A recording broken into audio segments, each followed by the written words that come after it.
Operator UAV dari Tentara ke-29 bagian dari kelompok pasukan Vostok Rusia kembali menunjukkan aksi tempur intensif di arah Donetsk Selatan. Dalam rekaman yang diunggah di Telegram, Kamis 18 September 2025, terlihat momen penurunan tepat sasaran oleh drone FPV Rusia yang menghancurkan posisi tentara Ukraina.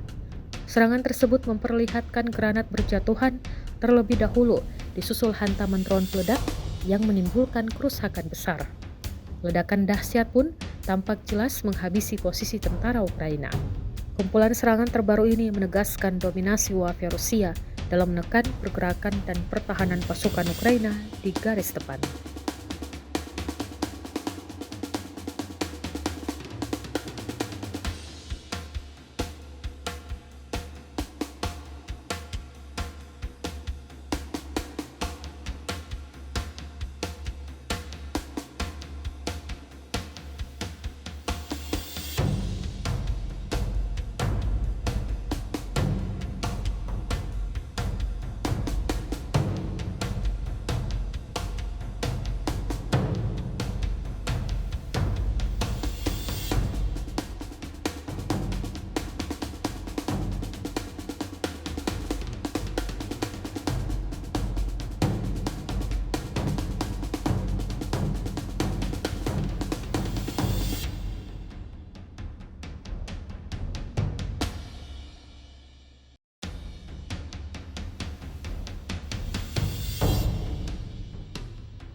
Download Tribun X sekarang, menghadirkan lokal menjadi Indonesia.